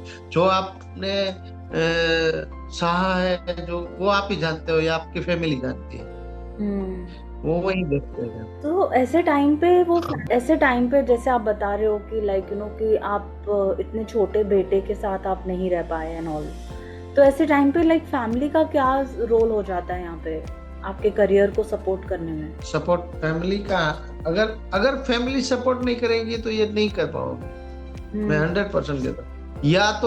या तो ऐसा होगा कि आप और फैमिली दोनों डिवाइड हो जाओ। कई बार ऐसा भी कई लोग, कई एक्टर्स, कई लोगों के साथ ऐसा भी हुआ है कि वो अलग हो जाते हैं, बाद में वो आदमी सक्सेस भी होता है। कभी कभी सक्सेस हर बार मिले ऐसा तो नहीं होता ना, अनसक्सेस मिलते। जैसे मैंने बोला कि भाई कुछ काम किया है, अब 1-1.5 महीना का काम किया, पैसे ही नहीं आए। अब ऐसे में फैमिली ऐसे बोलते कि छोड़ दो ये काम, वरना आपको छोड़ दो, ऐसा बोलने लगे, ऐसा कुछ बोलने लगे तो पूरा खत्म हो जाता है।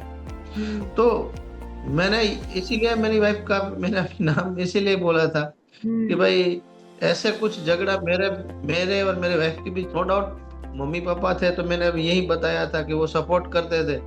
मेरे मम्मी पापा है, फिर भी मैं बोल रहा हूँ कि वो सपोर्ट करते थे, लेकिन उन्होंने बोला बेसिकली है क्या ना कि ये जो एक्टिंग है, ड्रामा सेक्टर है, उनको आजकल लोग प्रोफेशन मानते ही नहीं है। जब तक आप कोई एस्टेब्लिश्ड बहुत बड़ा एक्टर ना हो जाओ तब तक यही समझते हैं कि भाई, कई लोग आज भी मुझे बोलते हैं ठीक है ये तो कर रहे हो, ठीक है ये तो कर रहे हो, लेकिन अब सर्वाइवल करने के लिए क्या करते हो, पैसे कहाँ से? उनको यही लगता है कि ये नहीं करता है, घर में कुछ होता ही नहीं इससे। तो भाई सर्वाइवल करने के लिए ही तो मैं स्ट्रगल कर रहा हूँ, इसीलिए तो दौड़ा भागी कर रहा हूँ। तो ये मेरा प्रोफेशन ही है। किसी को बोलो मैं एक्टर है, ठीक है एक्टर तो है, वो एक डायलॉग है ना, फिल्म का एक डायलॉग ही है, अच्छा क्या करते हो तो के एक्टिंग करता हूँ, नहीं काम धंधे के लिए क्या करते हो। हमारे गुजराती में बोलते हैं ना, एक हमारा, अब ये पूरा गुजराती में बोलूंगा तो ही समझ में आएगा। हाँ बोलिए। एक भाई जे डायराओ ने હોય ને એમાં મંજીરા વગાડે, तो लोग बोल रहे थे कि आप क्या, वो बोले मैं गया था लड़की देखने, क्या करते हो तो के મંજીરા વગાડો। तो के એમ નહીં, घर हलावा શું કરસ तो के મંજીરા જ વગાડો। तो बोलो ऐसी मस्ती हो जाती है। अब देखो मंजीरा वगाड़ू छू એટલે हमारे में जो कुछ काम नहीं करता ना, गुजराती में यही कहावत है, क्या कर रहे हो तो कुछ नहीं मंजीरा बजा रहा हूँ। वो लोग ऐसे समझे कुछ नहीं करता ये। अरे भाई वो प्रोफेशनली मंजीरा वादक है, वो मंजीरा बजाता है डायरों में, वहां से पैसा लाता है, घर चलाता है। तो कई लोग तो सीरियसली ही नहीं लेते। जब तक आप एस्टेब्लिश्ड कोई एक्टर न हो जाओ तब तक लोग यही समझते हैं कि ये तो फिजूल आदमी। जब आपको दो तीन फिल्म कर लो, एक नेशनल चैनल में मैं जब तक नहीं आया था तब तक तो फैमिली क्या, वो सगे संबंधी भी बोल रहे थे कि ये छोड़ दो यार। आप ये मानने लगा है कि चलो अब कुछ लोग उससे बिल्कुल उल्टा है, जो दूसरी पीड़ा दिखाता हूँ मैं। और कई बार कई लोग ऐसे होते हैं, जैसे आप एस्टेब्लिश अब हो गए, अब फिल्म आ रही है, पोस्टर लग गए, आपको ये देख हो, तो आपको ये समझते हैं कि ये तो महीने के कितना, हमारी इनकम बहुत ज्यादा सोच लेते, जो सोचते नहीं वो सोचते ही नहीं, और सोचते तो बहुत ज्यादा सोच लेते। अब एक मेरा फ्रेंड ही है, अब तो तुझे क्या दिक्कत है यार, अभी गाड़ी की बात, अबे तो तू ये MG एक्ट ये ले ले, MG हेक्टर तो तू आसानी से ले सकता है भाई, मैं इतना कमाता हूँ लेकिन अभी इतना नहीं कमाता हूँ, ये ले ले, ये तो तेरे अफोर्ड कर सकता है, तुझे तो कोई भी लोन दे देगा।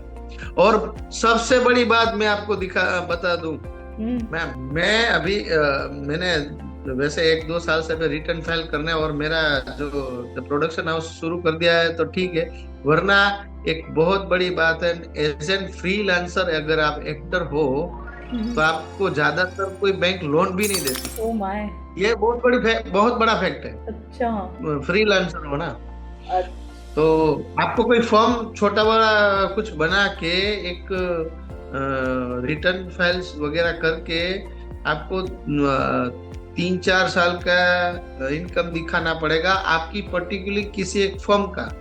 एज एन एक्टर आप दिखाओगे तो वो बोलेंगे तो आप तो कल बीमार हो जाओगे, ये हो जाओगे तो आपको नहीं मिलेगा, तो आप इंस्टॉलमेंट कैसे पे करोगे? कोई लोन भी नहीं देता। तो इससे नेक्स्ट क्वेश्चन आता है कि जो एस्पायरिंग एक्टर्स हैं, जिनको एक्टर बनना है आपकी तरह, तो उनके लिए आपकी क्या एडवाइस है? सबसे बड़ी बात ये है कि जैसे ये बहुत बड़ा क्वेश्चन है, क्योंकि हर एक आजकल की लाइफ में मुझे देखकर जो भी मिलता है ना, हर कोई यही क्वेश्चन करता है, मुझे एक्टर बनना है तो क्या करना है। मुझे एक्टर, यंगस्टर की बात कर रहा हूँ, टीनेज यंगस्टर जो कॉलेज वगैरह करते हैं, मुझे भी एक्टर बनना है सर, मैं क्या करूंगी, मुझे तो ये आता है, वो दिखाने शुरू हो जाते हैं।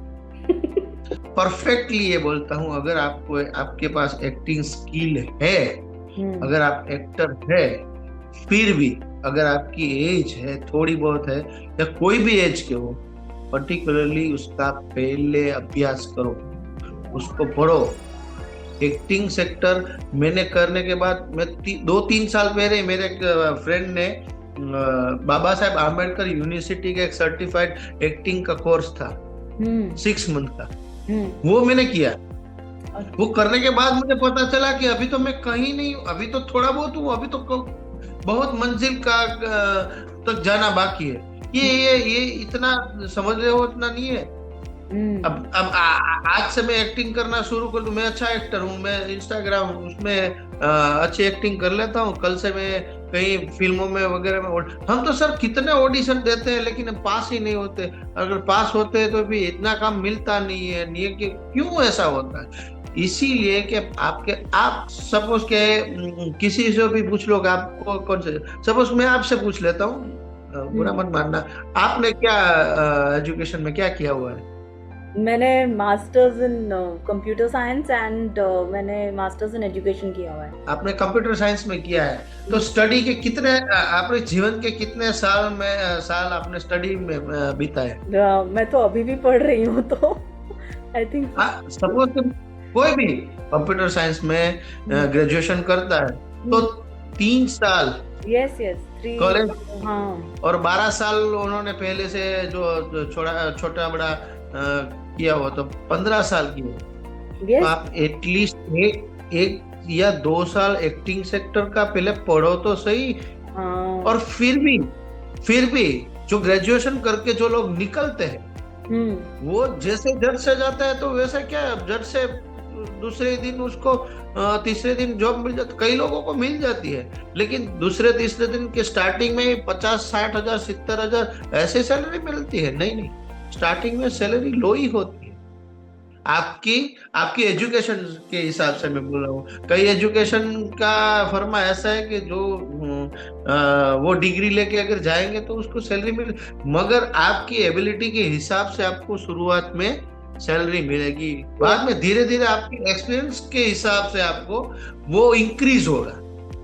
एब्सोल्युटली। तो एक्टिंग में ऐसा नहीं है कि भाई आप अच्छे एक्टर हो, आप ये हो, कई तो मैं बोलता हूँ कई बोर्न एक्टर भी है, बोर्न एक्टर भी है, लेकिन उसको भी कुछ ना कुछ तो सीखना पड़ेगा, बहुत कुछ सीखना है, बहुत कुछ। ओके। मैं भी सिखाता हूँ, कई लोग भी यही सिखाते हैं कि क्या सीखना इसमें बाकी होता है, क्योंकि कई सारे पॉइंट्स है वो आपको नहीं पता। कैमरा फेसिंग है वो कैसे होगा, अगर ड्रामा करना है तो ड्रामा के स्टेज का फेसिंग कैसे होगा, अगर ड्रामा और कैमरा पे एक्टिंग दोनों डिफरेंट है, दोनों बहुत डिफरेंट है। हाँ, तो बहुत कुछ है इसमें, नहीं तो सबको ऐसे ही लगता है कि ये तो मतलब तो वो तो सीखना पड़ेगा ना। हाँ आप चल के अच्छे एक्टर हो तो एक्टिंग करने लगो, ऐसा नहीं है। और किसी टर्म्स को, किसी कंडीशन को फॉलो करो, तब आप एक्टर बन पाओ। Okay fine. So you know कि अगर अगर आप लाइक अपने यंगर सेल्फ को कुछ एडवाइस दे सकें तो आप आज के मैं दिन में क्या एडवाइस दोगे आप?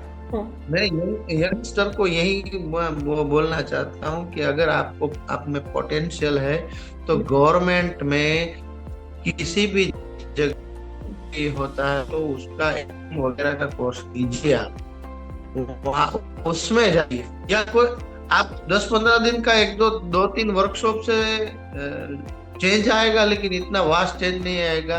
अगर आपको एक्टर बनना है तो पर्टिकुलरली उसमें 2 या 3 साल तो देने पड़ेंगे। तो 2-3 साल ऐसे ही सीखना है। अगर जैसे पढ़ाई के लिए आपका पढ़ाई के लिए जाने का खर्च देने, कई लोग ऐसा होता है कि जिसकी फैमिली की पोजीशन ऐसी नहीं हो कि वो पढ़ाई, इतनी ऐसी पढ़ाई के लिए जा सके। तो आप ऐसा कीजिए कि ऐसा कोई सेक्टर आपके सिटी में कुछ यूट्यूब वगैरह में काम करते हैं तो उसमें डिफरेंट कैरेक्टर करने की कोशिश करें। और वो कैसे हो पाता है, आज तो यूट्यूब बहुत बड़ा गुरु हो गया है। वहां से कई टिप्स आपको मिल जाएगी, लेकिन वो टिप्स मिलने के बाद उसको रूल्स रेगुलेशन को फॉलो करके आप प्रॉपर वे में सीख के जाइए। मैं एक बहुत बड़ी फैक्ट बात बता रहा हूँ कि मैं एक वेब सीरीज में काम कर रहा था। मैं ये पॉडकास्ट है, नाम नहीं बोलूंगा, लेकिन वो लड़का ये उस टाइम टिकटॉक चल रहा था, अभी टिकटॉक बंद नहीं हुआ था। तो टिकटॉक और उसका बहुत बड़ा फेस था वो। लेकिन जैसे ही वेब सीरीज में आया, 10 दिन का स्केड्यूल था उसका, उसमें से डायरेक्टर ने उसका 3 दिन का स्केड्यूल कर दिया, रोल काट दिया। वो बोला ये एक्टर तो है ही नहीं, ये तो अपने चेहरे से, लुक से और वो फिल्टर से ऐसे ऐसे कुछ करके आ गया है कि ऐसा लगता है फेमस हो गया है। ठीक है, पब्लिक ने गलती से उठा दी, वरना उसमें कुछ है ही नहीं। तो आजकल ऐसा तो बहुत है। ये सब मीडिया जो बढ़ गए है ना, उसके हिसाब से कई लोग ऐसा समझा हम तो बहुत बड़े एक्टर हो गए। एक्टर साहब एक ड्यूटी है। इमोशंस, किसी आदमी के साथ इमोशन से जुड़ने की ड्यूटी है, तो वो ड्यूटी आपको बजाने के लिए सीखना पड़ेगा। जैसे कोई बैंक का बैंकर में कोई कैशियर बैठता है ना, कि कोई बैंक में कोई स्टाफ है, असिस्टेंट, वो कुछ सीख के आया है तभी वहां बैंक पे बैठा है, तो वो उसकी ड्यूटी है। जैसे पुलिस इंस्पेक्टर भी ऐसे ही तो पुलिस बनते नहीं है, वो भी कुछ सीख के आया तब पुलिस बनता है। तो एक्टर भी ऐसे है जैसे डॉक्टर है, एक्टर भी ऐसे है जैसे डॉक्टर भी कुछ सीख के आया तब डॉक्टर की 2-3 प्रिस्क्राइब कर पाएगा, आपको दवाई दे पाएगा। वो भगवान नहीं है, तो एक्टर भी भगवान नहीं है। तो आप ऐसा मत समझो कि हमें 3-4 एक्ट कर लिया, बहुत बड़े सरस एक्टर हो गया और आपको काम मिलना शुरू हो गया। उसका प्रॉपर सीखो, अभ्यास करो। मेरा कहने का यही है, यंगस्टरों को यही है कि अगर एक्टिंग सेक्टर में जाना है तो प्रॉपर वे से सीख के जाओ। और ये उससे ही एक क्वेश्चन था कि आप अपने यंगर सेल्फ को क्या एडवाइस दोगे? लाइक अगर आप 15-20 साल पीछे चले जाओ तो आप खुद को आज क्या एडवाइस दोगे? अच्छा, हाँ, खुद को आप क्या एडवाइस दोगे? हाँ। ये क्वेश्चन बहुत मैं अपने आप को ये कहूंगा कि थोड़ा पैशन बनाना सीख, थोड़ा धीमे, बहुत फास्ट दौड़। मैं कभी भी कुछ भी डिसीजन ले लेता हूँ ना, बहुत फास्ट ले लेता, थोड़ा सोच समझ के। मैंने यंगर एज में तो ऐसे डिसीजन लिए, नहीं करना, नहीं सोचा नहीं कभी। अच्छा। बिना सोचे समझे कई चीज ऐसी होती है कि बिना सोचे समझे कुछ भी डिसीजन आ गया तो एक्सेप्ट कर लिया, तो आप सफल भी हो जाते हो। लेकिन मैं आज ये सोचता हूँ कि कई बार सोचा होता तो अच्छा होता। अच्छा, तो मतलब और पेशेंस आप अपने आप को बोलते रखने के लिए। लेकिन वो नहीं, मैं बोलता तो हूँ लेकिन आज भी नहीं रह, मैं आज भी अभी भी ऐसा है कि मैं 16-17 साल का जो हूँ ना, मेरा जो रूटीन वही है। मैं आज भी वही हूँ जो 16-17 साल। बहुत मेरे में बदलाव नहीं है, मैं वही हूँ जो उस दिन था। मैं समझदार नहीं हूँ। और मेरे लिए आज की तारीख में वो मैं एडवाइस भी दे रहा हूँ, और आज की तारीख में एक बार ये भी सोच रहा हूँ कि वो अच्छा है। मतलब कई बार बिना सोचे समझे कुछ कर दे तो कुछ बिगड़ जाता है। तो आप अपने आप को जिम्मेदार समझते हो, ये ठीक है, लेकिन वो अपने आप को जब आप कोसते हो ना, हाँ, तभी सफलता मिलती है। ये एक रतन टाटा जी का एक कोट है, रतन टाटा जी का, कि like I make decisions and then I make them right, ऐसे। हाँ, यस। तो मैंने जो कुछ गलत कर लिया है, मैंने जो ले लिया है, उसको फिर सही भी मुझे ही करना है। तो वो जो जर्नी है ना, वही आपको लाइट दिलाती है, वही आपको पत्थर से हीरा बनाती है। सही बात है, बहुत सही बात है। सो कि अभी लाइक एक लेगेसी बोलते हैं कि जैसे आपको किस तरीके से आप चाहते हो कि लोग आपको याद रखें, आपकी क्या लेगेसी हो, ये उसके बारे में आपने कभी कुछ सोचा है? मेरे जो कोई भी किस तरह से याद रखे वो तो नहीं है, लेकिन जितने जैसे भी रखे, अच्छे से याद रखे कि भाई ये आदमी था तो ये होता तो अच्छा होता। लेकिन कई दोस्त बनते हैं ना, जो भी दोस्त बनते हैं अभी, पहले भी जो बचपन के दोस्त थे और आज के भी, मैं सबसे एक बार तो ये मैं बोल ही चुका हूँ कि साहब, जिस दिन मैं नहीं रहूंगा ना, जिस दिन मैं नहीं होऊंगा ना, मेरी जैसी हरकतों वाला और कोई भी ऐसा एक दिन आएगा जिस दिन तुम मुझे याद करोगे और तुम्हारी आंख से आंसू निकलेगा, वो निकलेगा 100%, क्योंकि मेरे साथ तुम हो ना, तो मुझे याद करके तुम्हें रोना तो आएगा कि ये होता मेरे साथ तो अच्छा होता। और जब तुम वो रोएगो तो रोओगे ना, तो उस आंसू में मेरी एक बार और जिंदगी जीने की तमन्ना है कि वो आंसू निकलेगा तो वहां मैं फिर से जी जाऊंगा। अरे आपको तो अभी डायलॉग लिखना भी ये तो मैंने लगभग सारे दोस्तों को बोला हूँ। हाँ, सच्ची बोल रहा हूँ, मैं सारे दोस्तों को बोलता हूँ, मुझे याद करोगे। देखो, एक्टिंग तो आप कर ही रहे हो, डायरेक्शन भी कर रहे हो, अभी आप डायलॉग राइटिंग भी करना शुरू कर दो। ना, डायलॉग राइटिंग नहीं, ये रियली ये है, ये मैंने बचपन, मुझे ऐसा लगता है मैं बहुत ही हम्बल पर्सन हूँ। और हमारी फील्ड में आपने एक क्वेश्चन था आपका कि आप नखरे कितना आप इतने तौर पे, तो ये मेरी सबसे नेगेटिव साइड है कि मेरे पास नखरे नहीं है। क्योंकि कई लोग बोलते हैं, अब मैं आपको ये बता दूं कि एक्टर लोग नखरे क्यों करते हैं। क्योंकि कई बार कई लोग है ना, आप अगर हम्बल हो, आपसे मिल जाए, एक दो बार मिल जाए तो ठीक है, हाँ, तो वो ऐसा सिंपल आदमी ही समझ लेते हैं, और सिंपल आदमी से ठीक है, फिर वो ऐसा समझ गए, ठीक है, चलो अच्छा है, वो आपको टेकन टू ग्रांटेड, मैं बोलता हूँ ना, ऐसा समझने लगते हैं कि जब काम पड़ेगा तो ये तो आदमी आएगा। हाँ। और मैं जाता भी हूँ, करता भी हूँ। जो ट्रू नेचर होता है वो नखरे करने वाले को है ना, एक इम्पोर्टेंस रहता है।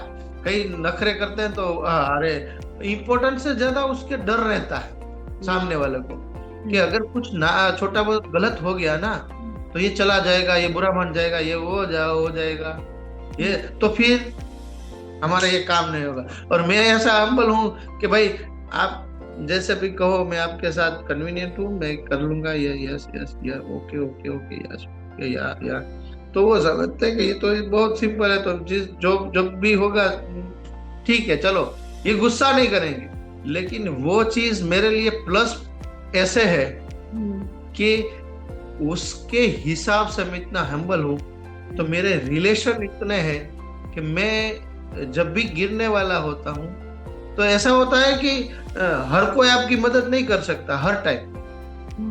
तो 10 में से 2 आदमी तो ऐसे होते हैं कि भाई नहीं नहीं नहीं, एक ये इतना आदमी है ना, इतना अच्छा और भोला आदमी है, भोला आदमी ज्यादा समझते हैं, जो सिंपल और हम्बल आदमी है तो इसको साथ में रखते हैं यार, इसको नहीं गिरने देना है। अच्छी तो बात। आपके इतने दुश्मन नहीं बढ़ते। ओके, तो आई थिंक अभी बस थोड़े से रैपिड फायर क्वेश्चंस करते हैं। आई थिंक ये रैपिड फायर आपको it is so difficult। एकदम जल्दी से आपको आंसर देना, आपको सोचना नहीं है। ठीक है, तो लेट्स स्टार्ट। रेडी? रेडी, चलो। तो आपका फेवरेट एक्टर और क्यों? अमिताभ बच्चन, मैंने बोल दिया। हाँ, और स्टोरी क्यों क्यों वो आपके फेवरेट एक्टर है? अमिताभ बच्चन और ऋतिक रोशन अच्छा, दोनों। हाँ हाँ, क्यों पर क्यों? अमिताभ बच्चन के को तो ऐसा होता है कि मैंने बोल दिया कि उसकी जर्नी लाइफ की मुझे इंस्पायर करती है। ऋतिक रोशन मुझे क्यों पसंद है मैं भी नहीं जानता। कभी कभी लाइफ में ऐसा होता है ना कि कोई आपको अच्छा लगता है, बस अच्छा ही लगता है। ओके, और one role you have dreamed of playing. ये सोचना नहीं है, ये रैपिड फायर है। एक्शन। हाँ, action hero. Action hero. Okay, फिर स्टेज एक्टिंग के टीवी एक्टिंग कौन सी ज्यादा पसंद है? स्टेज। Stage, okay. देन कोई स्नैक जो आपको बहुत पसंद है? सॉरी, कोई स्नैक जो खाने का स्नैक्स होता है ना, जो आपको बहुत पसंद है, आप बिल्कुल रेजिस्ट नहीं कर पाते? समोसे। समोसे, ओके। और आप अपनी जर्नी को एक वर्ड में कैसे डिस्क्राइब करेंगे?